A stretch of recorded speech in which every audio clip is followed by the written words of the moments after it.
Hello and welcome. It is week 3, which means at the end of this week, you are halfway through this 6-week class, which if you're me, you're already going, wow, where did this time go?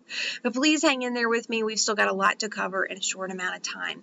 There's another pretty interesting fact about this week. This is a unique week in that the last 2 weeks you've been covering essentially a unit and a half. This week you are only covering one unit. It's Unit 4.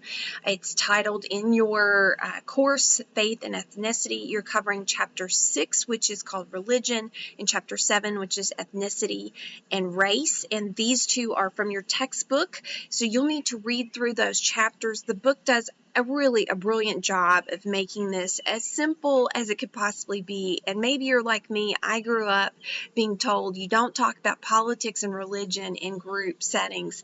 And this is going to help really kind of equip you with a little bit more knowledge as it goes through Chapter 6 with religion.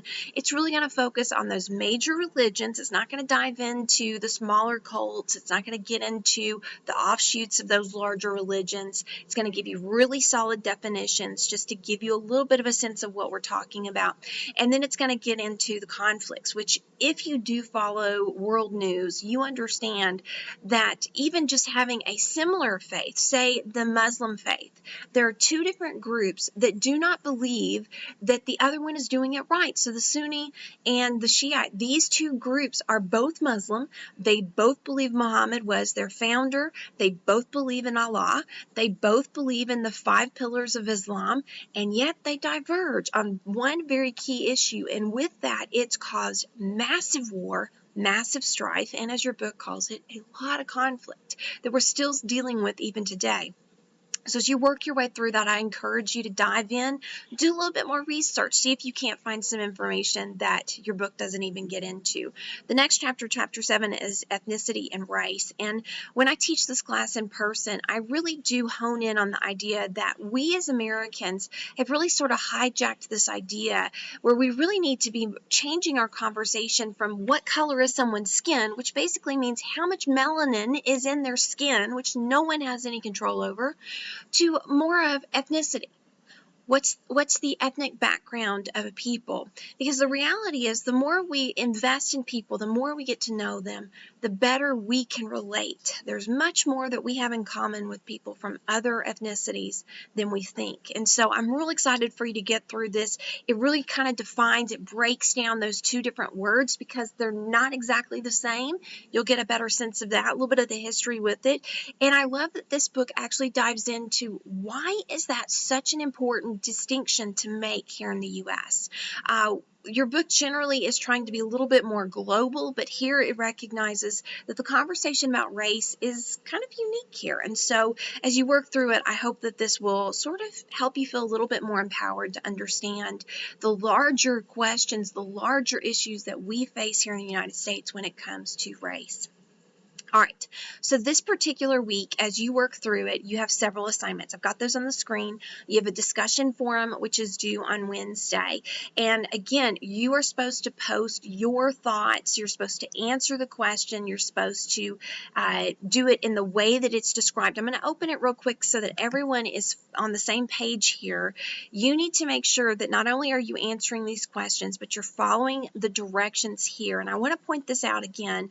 Initial post should be 250 words minimum, and that doesn't include if you add any references here. That's not to be included in that number. And then when you respond, because you're supposed to respond to at least 2 of your classmates, it should be at least 100 words in those individual responses. So please be aware that if you are taking shortcuts, or well, I just ran out of things to say, or if you start padding, which by the way, that really does, you can really tell, these are going to be things that the rubric is going to pick up on, and your grade will reflect that. So please make sure you put something in here. And I tried to make sure that I posed the question with enough kind of a variance in there, which if you look at it real close, it's got 1, 2, 3 different questions in there. So you will definitely be able to get 250 words out of this one.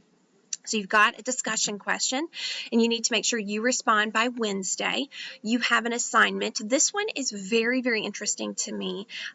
This is an issue that we really, really don't talk about in American history, and we should. We need to better understand how we treat people from other backgrounds, and I think you are going to be probably a little disgusted, discouraged, and just surprised because this is just stuff we don't talk about. So read that article and then answer the questions that go with it. You have 2 map assignments here, map 7 and map 15, and of course these apply directly to what you've been reading in the textbook. You have 2 video quizzes.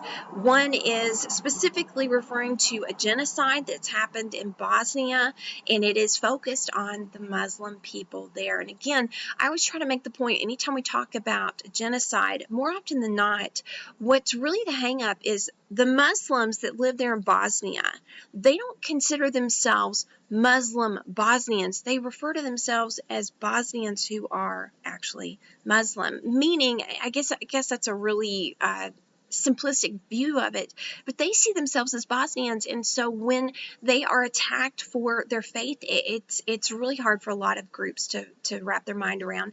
And then the second video quiz, I think you might find that really interesting. It's the issue with dowry. This still does exist around the world, and I wanted to make sure that I kind of called attention to that so that you really do take the time to pay attention to that. As always, I will make sure to update the grades, and when I do that, you'll be able to kind of see what's happening. Again, I encourage you, read those directions, be thorough with your answers. Remember, this is my only way of knowing that you're really here, you're with us, and you're staying on top of things. So if you have questions, please do let me know. I really am passionate about the material that you're covering this week, and I think that you're going to find that it's really interesting as well. So again, chapter 6 and 7, and you've got the assignments there from Unit 4. I'm going to make one really big important comment that's sort of aside from Unit 4 in this particular week. If you have not read ahead in your course guide, which for heaven's sakes, please do, you have a really big assignment that's due at the end of the class. I'm going to scroll down here. Hopefully it doesn't make your head hurt when I do this, but as you scroll down through this, and if you've looked at your course guide, you've seen this kind of weird thing that should stand out to you. It's a graded accessible artifact. This is the major project per se from the class, and here you have very specific instructions. This is a big assignment, meaning it's worth 100 points, so you're going to need to make sure that you are very mindful of all of the specifications here. And let me tell you, this is actually not meant to be super hard in that you get to pick what country you're interested in. You can work through these different things and really highlight the different aspects in this list here: culture, religion, food, language. Where actually is this country in regards? So if you have family that's from another part of the world, you had a best friend in high school that was a foreign exchange student, if you just have this interest in one day I want to go visit this country. I've had students before that have talked about a country because their family adopted actually a child from Vietnam was this particular case. I encourage you to really kind of put some heart behind it. So I wanted to point this out to you.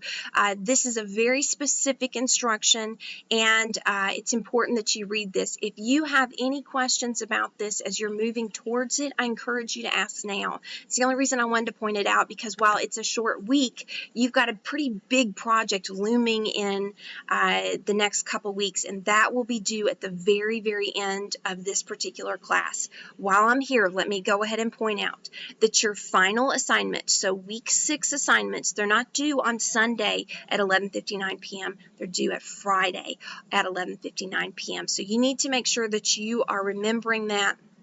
That very last week, all of your assignments, the class closes at 11:59 p.m. on Friday, August the 6th. So if you've got some questions, you just let me know. But in the meantime, I hope you kind of are enjoying the material as we're moving through it, and I will talk to you real soon. Have a great day.